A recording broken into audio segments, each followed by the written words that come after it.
అలంకరించుకొని ఉన్నటువంటి గౌరవనీయులైన ప్రిన్సిపాల్ గారికి, ముఖ్య అతిథులకు, ప్రియమైన ఉపాధ్యాయులకు, ఆర్ఎస్ఆర్ మేనేజ్మెంట్కి, విద్యార్థులందరికీ నా హృదయపూర్వక నమస్కారాలు. మొదటగా మా కుటుంబం తరపున, మా హాస్పిటల్ హ్యాపీ దంత వైద్యశాల తరపున ఇక్కడున్న ప్రతి ఒక్కరికి 77వ గణతంత్ర దినోత్సవ శుభాకాంక్షలు తెలియజేసుకుంటున్నాను. ఈరోజు ఈ రిపబ్లిక్ డే సందర్భంగా ఒక 2 వాక్యాలు మీకు తెలియజేయాలనుకుంటున్నాను. మనందరికీ తెలుసు, ఇంతకుముందు మన అతిథులు చెప్పారు, 1947 ఆగస్ట్ 15న బ్రిటిష్ పాలన నుంచి మనకి స్వతంత్రం వచ్చినప్పటికీ కూడా మనకంటూ సొంత చట్టం, రాజ్యాంగం ఏర్పడింది 1950 జనవరి 26.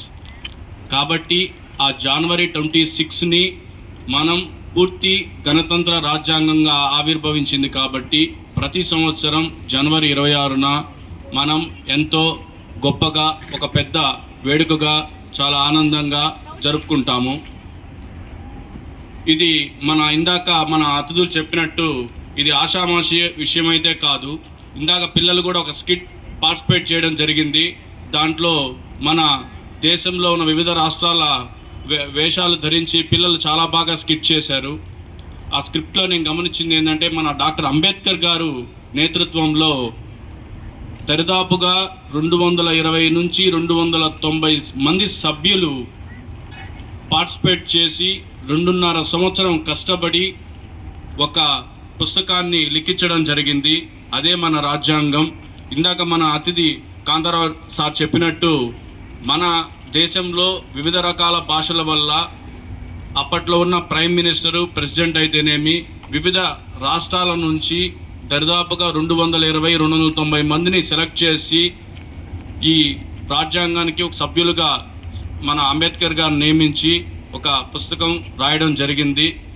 మన రాజ్యాంగం ఎంత గొప్పదంటే, కుల, మత, వర్గ విభేదాలు లేకుండా ప్రతి ఒక్క పౌరుడికి సమానమైనటువంటి హక్కులు కల్పించినటువంటి పత్రమే మన రాజ్యాంగం. గణతంత్ర దినోత్సవంలో గణతంత్రం అంటే హక్కులు మాత్రమే కాదు, బాధ్యత కూడా. దేశ అభివృద్ధిలో ప్రతి ఒక్క పౌరుడు వాళ్ళ యొక్క కృషి పోషించినప్పుడే మన యొక్క రాజ్యాంగానికి ఆశయాలు నెరవేరుతాయి. మన దేశ సరిహద్దుల్లో సైనికులు నిరంతరం ఏ విధంగా అయితే మన దేశాన్ని కాపాడుతున్నారో, మన దేశానికి వెన్నెముక లాంటి రైతన్నలు కావచ్చు, సైన్స్ పరంగా మన దేశాన్ని భూమి నుండి దివికి తీసుకెళ్ళినటువంటి శాస్త్రవేత్తలకి ఇదే నా వందనం. వాళ్ళు నిరంతరం కృషి చేస్తూ మన దేశ అభివృద్ధిని, రాజ్యాంగ విలువలను తెలుసుకొని మన దేశాన్ని ముందుకు తీసుకెళ్తున్నారు.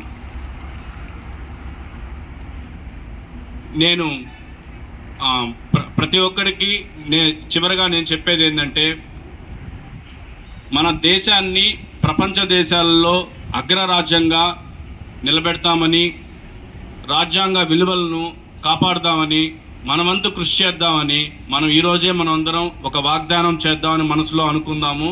ఆ వాగ్దాన్ని మనం స్క్రిప్ట్ రూపంలో మీరు చూపించారు. ఇంకొకటి, ఇందాక ట్రాఫిక్ సిగ్నల్స్ గురించి కూడా ఒక చిన్న డ్రామాలాగా చేశారు. అర్ధరాత్రి 2 గంటలప్పుడు మన అమెరికాలో సిగ్నల్ లైట్ వేస్తే, రెడ్ లైట్ వేస్తే ఎక్కడ వెహికల్స్ అక్కడ ఆగిపోతాయి. కానీ మన దేశంలో ఇప్పటికీ ఒకరు ముందు వెళ్ళారని చెప్పి వాళ్ళు వెళ్తే మనం ఎందుకు వెళ్ళకూడదని అందరూ కూడా సిగ్నల్ క్రాస్ చేసి వెళ్తున్నారు. వాళ్ళు వెళ్తే వెళ్ళారు, మనం ఎందుకు ఆగకూడదు, మనం ఎందుకు రూల్ పాటించకూడదని ఎవరి పాటికి వాళ్ళు బాధ్యత వహిస్తే అదే మన రాజ్యాంగానికి మనం మంచి విలువ ఇచ్చినట్టు. ఇంకొక చిన్న ఉదాహరణ చెప్తాను.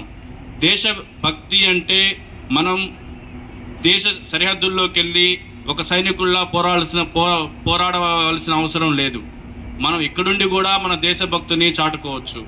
ప్రతి ఒక్కరూ వాళ్ళ యొక్క విలువల్ని కాపాడుకుంటూ సార్ చెప్పినట్టు మంచి భాషను మాట్లాడుతూ, రెండవది మనకి క్లాస్ 3:30కో 4 o'clockకో మనకి స్కూల్ వదిలేస్తారు. వదిలిన తర్వాత అందరం కూడా ప్రతి ఒక్క పిల్లలు స్కూల్ నుంచి, క్లాస్లో నుంచి బయటకు వస్తారు. కానీ క్లాస్లో ఫ్యాన్లు, లైట్లు వెలగడం కానీ తిరగడం కానీ మనం గమనిస్తుంటాం. కానీ ఏ ఒక్కరూ ఆఫ్ చేయము.